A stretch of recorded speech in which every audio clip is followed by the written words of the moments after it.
大家好，但凡熟悉本频道的朋友们都知道，王炸姐弟云斐夫妇在赵丽颖离婚后，交集的机会不少，却总有粉皂事件的黑眼珠，死死盯着王炸姐姐、王炸弟弟个人动态。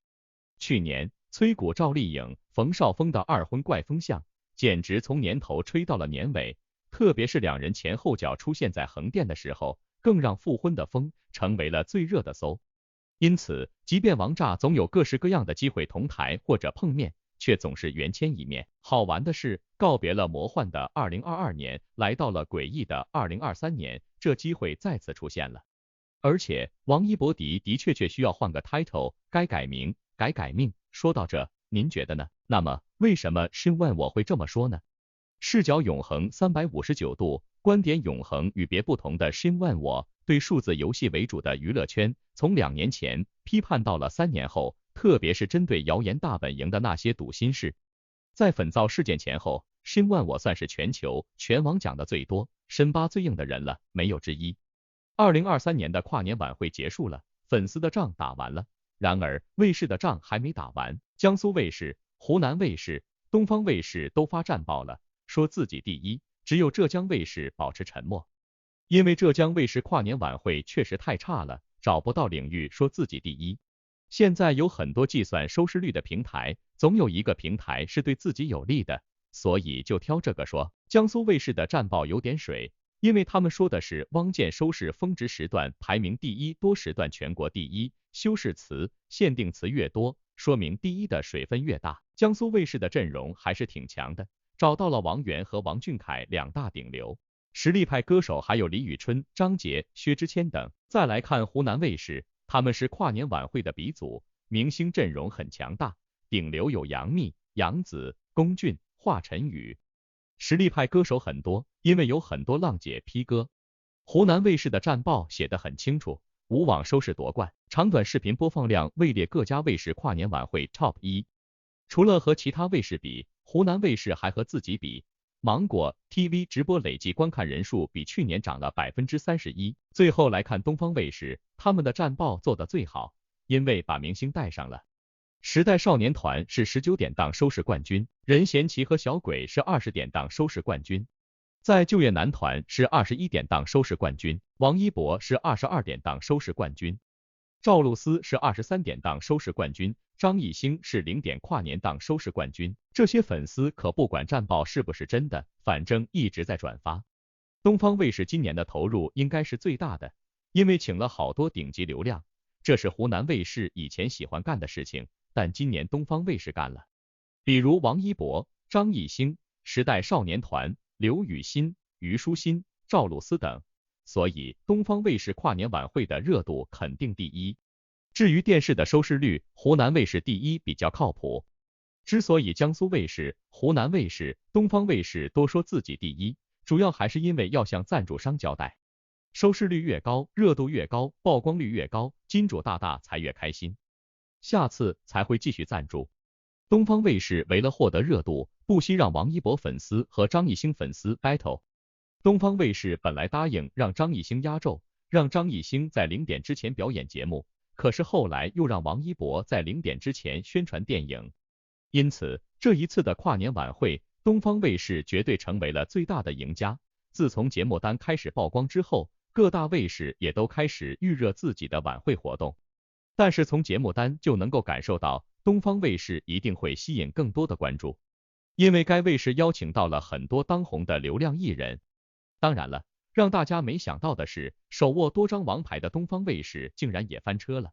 王一博和张艺兴2家粉丝先是陷入了压轴之争，随后又有很多网友爆料，其实在现场东方卫视的很多细节处理的并不是很好，给艺人带来了不好的跨年体验。这一次跨年晚会活动，王一博的节目稍微靠前一些，他这一次给大家带来的是新歌的舞台，因为新歌是比较温暖治愈的，他选择的一种舞蹈风格也比较特殊。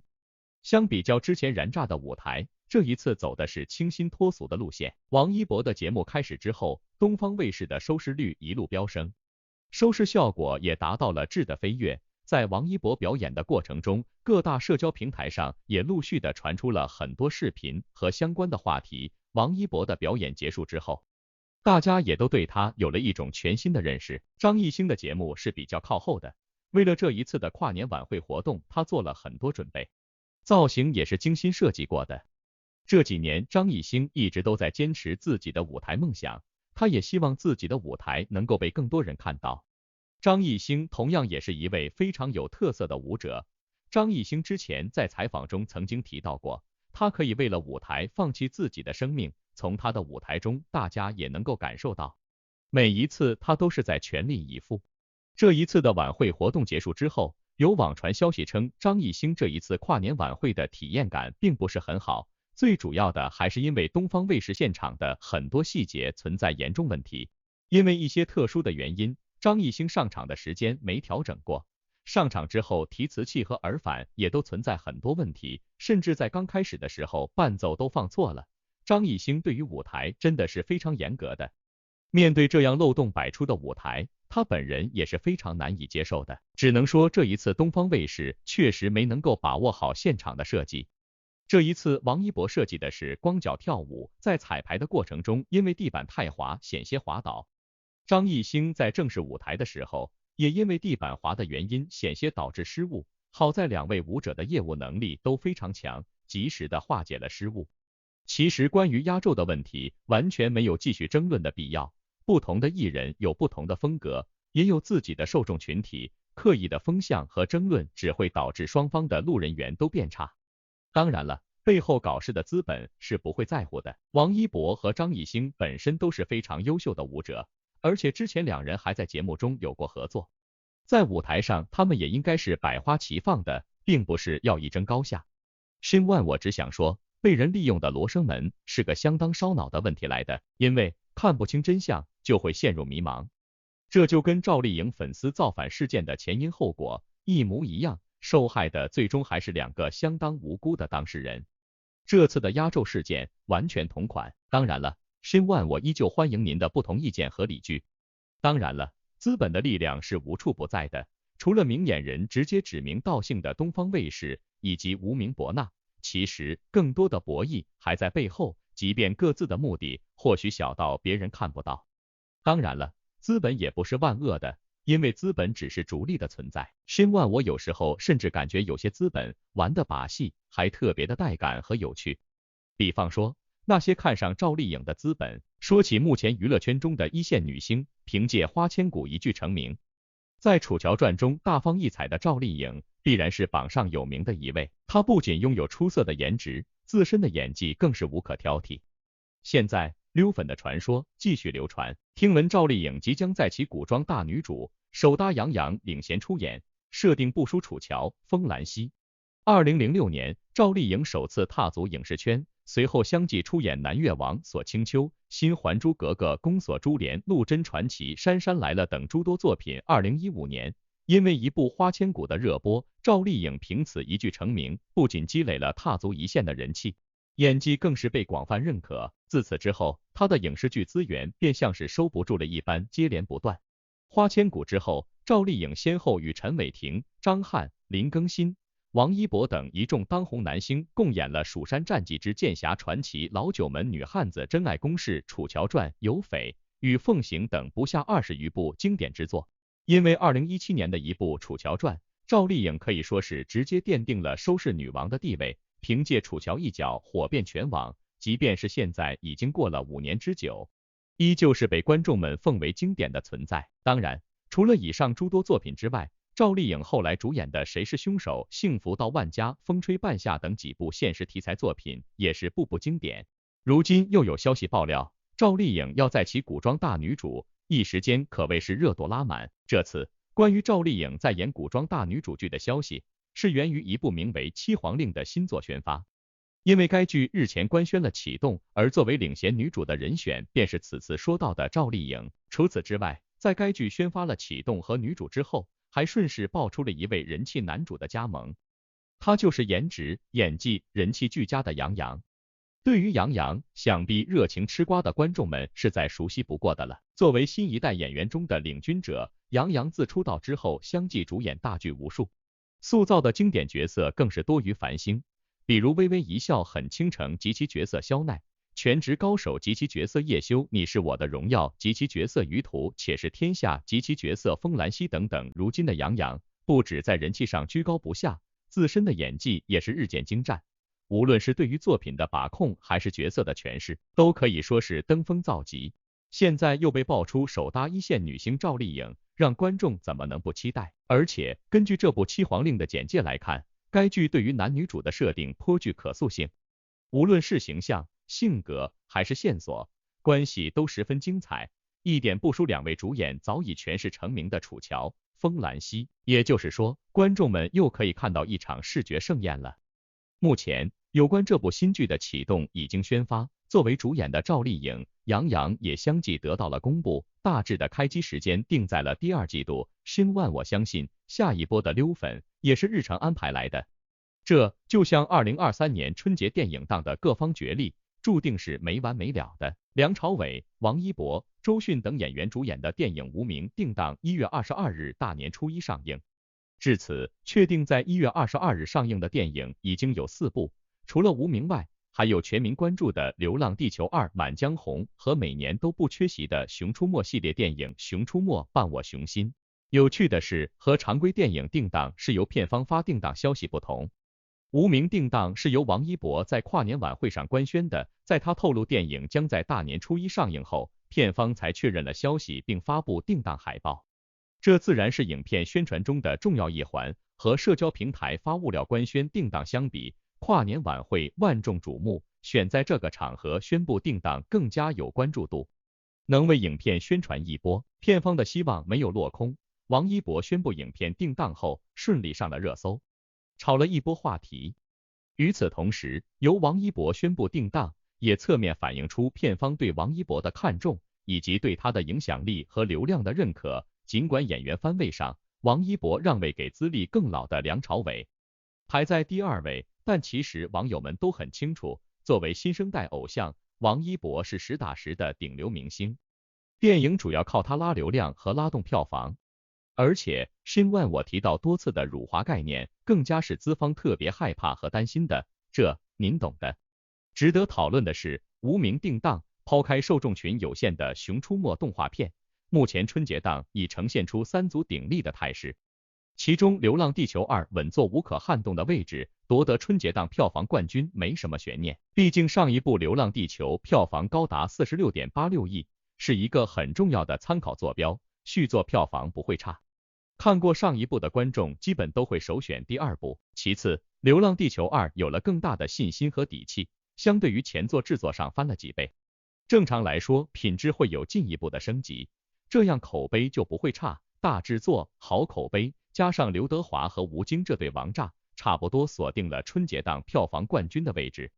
当然，另外2部也不弱，2部电影题材、年代、阵容都不同，但有一点很像，就是在演员阵容上都用了一线明星。满江红主打易烊千玺，无名主打王一博，2部电影在春节档聚首，可以看作是易烊千玺和王一博的首次正面交锋。那谁的赢面更大呢？先来说演员，经过少年的你、送你一朵小红花、奇迹、笨小孩等影片的一次又一次测试，足以证明易烊千玺是电影圈既能扛起口碑又能扛起票房的新晋顶流。易烊千玺最近一部作品是2022年春节上映的《奇迹笨小孩》和《长津湖之水门桥》，2部电影都取得了很不错的票房成绩，特别是《奇迹笨小孩》作为一部文艺片，能拿到超过13亿的票房，足以证明易烊千玺的票房底盘有保证。因此又一个春节档，题材上满江红更有吸引力，所以电影票房不会差。但王一博尽管表面上看流量比易烊千玺略胜一筹，但在2016年以配角身份出演的《梦想合伙人》之后，王一博还没有电影在大银幕上和观众见面，所以票房号召力还很难说。而且在不少观众的认知里，他还是一个不折不扣的偶像派，在票房号召力方面和已经有很高认知度的易烊千玺相比会弱一些。再来对比2部电影，从预告片来看，《满江红》是很典型的古装悬疑题材，在宰相秦桧驻地发生命案，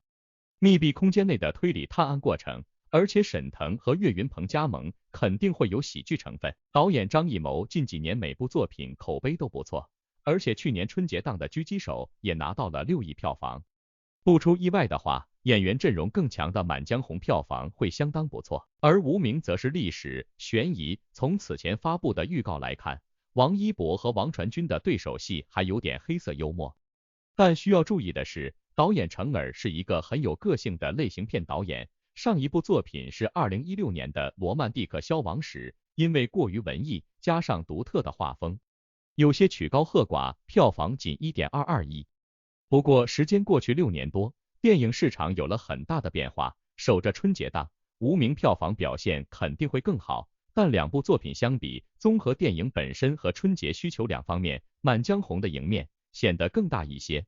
申万我也铁口数次，反复强调过，票房和影评相辅相成，前者很难影响后者，但后者绝对左右前者。8成旗袍女性之称的《无名》，跟国师张艺谋打底的《满江红》。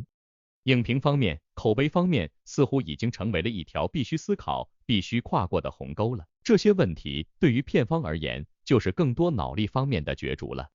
例如赵丽颖的野蛮生长突然变身风吹半夏一样。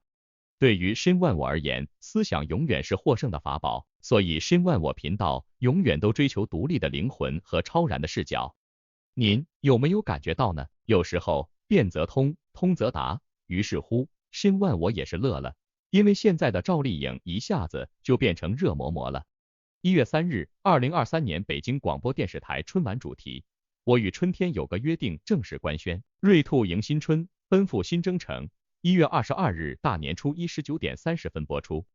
比起其他卫视，每年北京都是抢在最早官宣的。对于嘉宾，大家肯定最在意的是代言人会花落谁家了。每年都是流量演员加实力派演员的搭配，当然也有例外。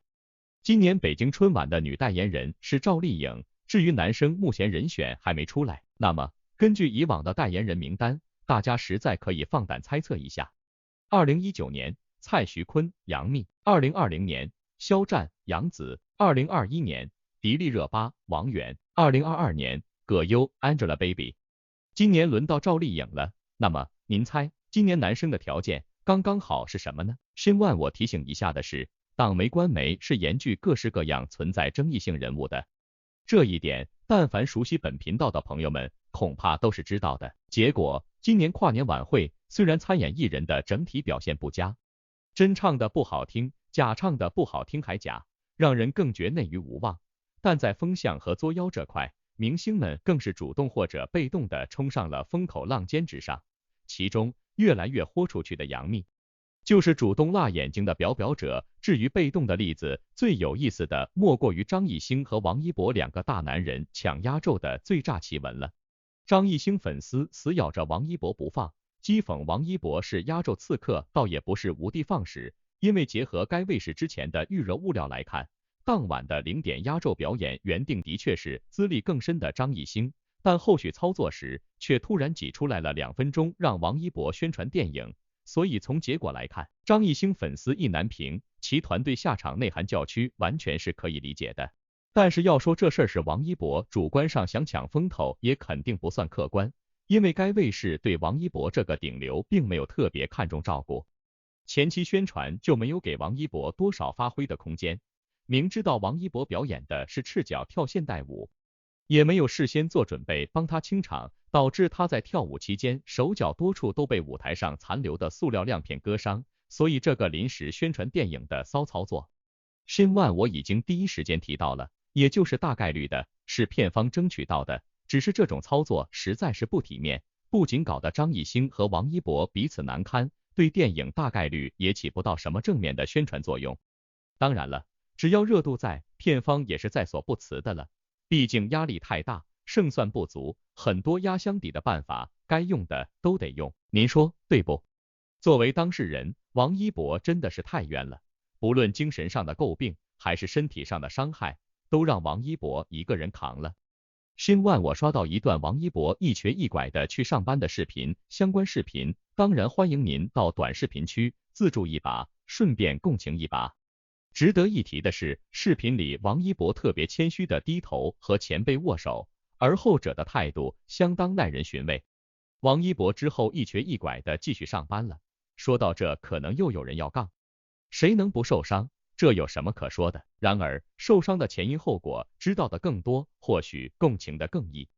视频中，王一博下车后走路疑似一拐一瘸的，明显腿部不正常，看起来应该是脚部受伤。原来，这个王一博为了跳好这支舞蹈，练舞持续了4、5天，并且当时王一博的身体也应该是感冒发烧状态，听他说话的鼻音挺重，就应该知道了。同时呢，细心的网友发现，其实王一博赤脚跳舞的舞台上，当时手部跟脚上就明显受伤了，特别是手部，貌似都有流血，毕竟是赤脚跳舞，舞台还比较光滑，受伤估计在所难免的事情。这次练舞估计也是肌肉拉伤才会走路一拐一瘸。这段视频据说是练跨年舞蹈那几天的，说句实在话，王一博受伤是平常事，因此不是说大牌明星不能有伤，正常工作有个伤病很正常，只是呢，以他目前在娱乐圈的江湖位置，的确完全没必要这么拼命了。在跨年这样的舞台上，他大可以上去简单唱一首歌。本来这次的新歌也是一首慢歌，大家都理解，然而呢，他非要坚持酷拽的呈现出自己最好的一面和最炫的舞技出来，所以他还是选择了刻苦和拼命。这一点是不是跟王炸姐姐有一拼呢？所以申万我的确不服不行，这一份的狠劲，对自己的狠劲。于是乎，这次王一博呈现的表演确实很惊艳，打破了以往大家对王一博的认知。原来他不仅街舞跳得炫酷，没曾想这次跳现代舞都如此仙气飘飘，游刃有余，难怪让专业舞者都赞不绝口。街舞导演王晨晨也蹭着流量更新了视频，说王一博是一个真男儿，言出必行。之前在节目上说，希望有机会可以尝试跳现代舞，感觉特别艺术性。结果这次跨年演唱会就带来了这段艺术性极强的舞蹈。申万我也是感慨，明知这个心机满满的东方卫视玩的是资源置换，他依旧坚持选择了一个自己不熟悉的现代舞领域，即使练得浑身是伤，也要呈现一个更加完美的舞台给观众。可能有粉丝会忍不住心疼，但他可能会说，我热爱的事情都有机会去尝试，我很幸运。就是这样，在跨年这样的舞台上，他没有选择待在自己的舒适区，还在不断的去突破自己。说白了，视角永恒359度，观点永恒与别不同的申万我感觉王一博明晃晃还是把专业和粉丝放在了前2位，至于其他的都留给了别人决定。可以说，王一博的抓大放小也是团队的遗憾来的。这次东方卫视的流程走得太快，让人有些摸不到头脑。这时候有网友指出，因为跨年压轴争议，让王一博和张艺兴之间有了矛盾。跟着，张艺兴工作室直接发文内涵，转过头张艺兴就被曝恋情了。您说，这是不是有点太巧了？乍一看这个说法有点离谱，好似阴谋论，可稍微了解了一下，发现好像也不是没有可能。就看张艺兴公司后续一系列动作，也让人意识到整件事其实和王一博以及张艺兴本人无关，背后更多是资本博弈。所谓知情人也都站出来爆料了。被王一博抢占了跨年表演时间后，张艺兴隔天立马搞了一个大动作，那就是曝光了自家公司签约新人的正脸照。2个小朋友年纪不大，长得一脸正气，一个浓眉大眼，一个下颌线条清晰，都是很标准的中式帅哥脸，身上难得没有韩式偶像那种油光水滑的假人感。小新人还跟着张艺兴上了东方卫视跨年舞台，未来肯定是要走唱跳歌手路线。之前张艺兴把他们保护得很好，这次选择公开，自然引发了热议，很快还登上了热搜。有意思的是，看到相关热搜后，网友第一时间就想到了王一博所属公司乐华娱乐，进而想到了张艺兴和王一博的跨年晚会压轴争议，差不多也摸清了来龙去脉。这居然还是2个公司的隔空比拼呢。张艺兴从2018年开始就担任过多个选秀节目的导师，深入了解过国内偶像市场，近年更是成立了染色体娱乐集团，致力于培养新人接班，一心想要推广 M-pop， 可以理解为与 K-pop 对抗的中式偶像文化。王一博则是乐华娱乐公司旗下唯一仅剩的顶流男星。众所周知，乐华也是做偶像市场的，热衷培养韩风偶像，他们与张艺兴公司存在正面竞争。王一博和张艺兴都参加了东方卫视跨年晚会，原定张艺兴压轴表演，舞台直接对接0点倒数，结果等到正式播出，节目组突然调整了流程，让王一博插了个队，在张艺兴舞台和0点倒数之间塞了段王一博的电影宣传，张艺兴的表演时间被迫压缩，现场灯光、摄像都来不及调整。有知情人爆料，王一博的插队直接导致张艺兴舞台效果大打折扣。实际上，这场跨年晚会压轴风波受影响最大的并非张艺兴本人，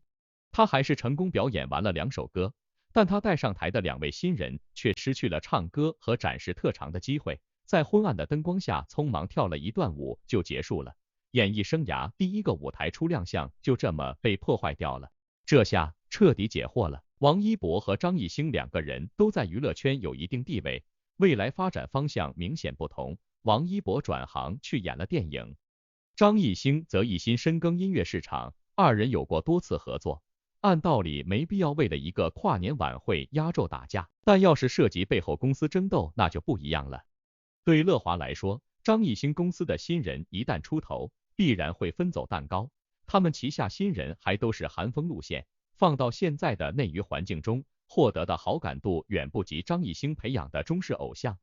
结果王一博被当枪了，本质是他所属公司努力狙击张艺兴新人宣传，就看张艺兴新人露脸之后网友的态度，要是配合上优秀的跨年表演，只会引发更大的关注。网友都直言难怪乐华要防爆。顺带一提，前段时间韩国又开启了一档选秀节目，张艺兴和乐华都送了新人去参加，正面争夺出道名额。乐华的新人又是一波韩风偶像，而张艺兴送去的新人一看就是中国孩子，比同场那些韩国选手大气不少。当然了，阴谋论的存在注定是有土壤的，比方说申万我硬核深扒多次的关于杜华的骚操作，几乎无一例外的都会把王一博第一个推进了烤箱，毕竟公司的顶梁柱就那么一个，不找王一博找谁呢？那么您猜北京春晚今年会找谁呢？反正今年北京春晚已经找到赵丽颖了，按照惯例，北京春晚的代言搭档必须要有一位是北京人，赵丽颖既然不是，那男的肯定是了。看了下大热的男流量，目前为止似乎只有王一博没代言过了，而且和赵丽颖也合作过有匪，所以双方的契合度实在不能太高了。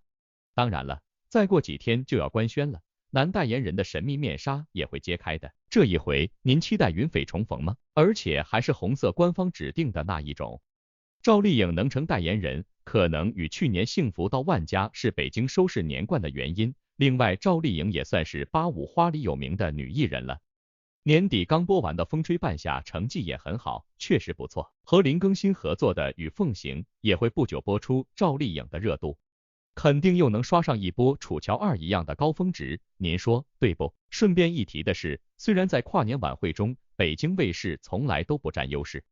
现场基本冷清，明星也不够多，没到跨年就结束了。但是呢，北京卫视优势和重点是办春晚，每次都花更大精力去请明星和宣传，所以这次的代言人悬念还是让人期待的。对比相对实诚的北京卫视，大家现在也顺便围观了一把东方卫视的心机。王一博这次不仅带来了足斤足两的流量，也扛起了不该扛的非议。申万我同样看到了另外一个真相。话说，每逢年末，娱乐圈上下都最热闹，流量明星忙着在各大跨年晚会中再拼热度，而实力派歌手也在各大直播晚会中暗暗较劲唱功。虽然这次各种搞事不嫌事大的晚会已经完美收官，但明星们的话题却不会结束。2023年开年明星指数出现了。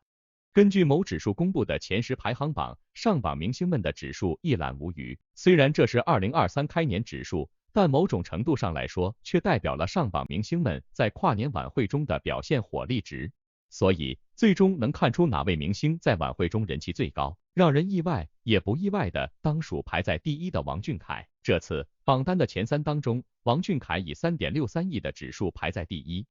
王一博则以2.13亿的指数紧随其后。王鹤棣以1.87的指数排在第3位置，这个排名大致上与跨年晚会当天的热搜榜排名一致。王俊凯率先以单手吊威亚排在热搜榜第一，虽然王一博和虞书欣的话题后来居上，王俊凯的热搜位置下降，但王俊凯的热搜排名一直居高不退。总的来说，王俊凯虽然在现场直播中有音准问题的出现，但这对于真唱的方式来说，王俊凯已经赢了很多其他跨年晚会中的流量明星歌手了。此外，加上王俊凯单手吊威亚的表现实在太酷，所以这种貌似拼了老命的话题度一直维持较高的热度。另一方面，王俊凯2022年整体表现十分不俗，电影方面有《断桥》和《万里归途》两部高质量高票房作品傍身，大银幕观众缘不断积累，口碑日益提升。因此，王俊凯排在2023开年明星指数的榜首之位，且以较高的分数拉开与第2名的距离。靠的不仅仅是晚会中的表现，更是他1年来精心布局的成果累积。至于Shin Wan我提到的这种精心布局，希望您能懂。王一博在晚会中以舞动天下，一改劲歌热舞的演出，一曲现代舞让王一博跳入观众的心巴中，所以本次开年指数王一博排在第2位。王一博2022年影视方面是略显吃亏的，虽然有冰与火的爆红加持，但很可惜长空之王本该站出票房佳绩却意外撤档，于是乎成王败寇，导致王一博在大银幕领域显弱势。另外一边厢也让王俊凯完成了不可能的逆袭，这种观感到底是魔幻还是诡异呢？相信您还是有答案的。相当有趣的是，王鹤棣居然排在开年指数第3的位置，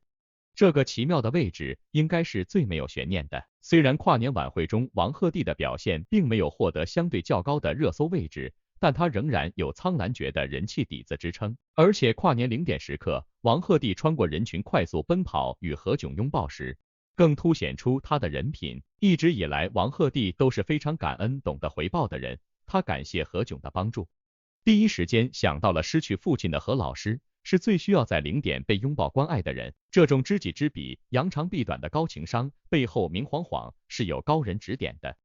当然了，团队永远都是持续成功绕不过去的坎。请注意，惯常铁口和金边的Shin Wan我强调和关心的是持续成功。最后，视角永恒359度，观点永恒与别不同的Shin Wan我只想说，这个开年指数真的很真。因为王一博的前面是王一博撤档后的赢家王俊凯，王一博的后面是精准对标王一博，事事都爱逆袭的王鹤棣，这3王在诡异的2023年一开年就呈现出了各自风格完全迥异的起跑方式，领跑的人明晃晃是占据了先机。而且王一博的首部上线电影《无名》居然通过了一种极具争议性的宣传方式吹响了冲锋号，这种被迫拿出来的放大招跟长空之王的老神在形成了极其强烈的对比感，或者说危机感。那么您明白Shin Wan我的用词吗？只能说电影老大伯纳的不淡定，现在明晃晃已经是肉眼可见了。那么您说，心里面揣着明白的王一博，诡异2023年的第1份考卷能否像阳光那样呢？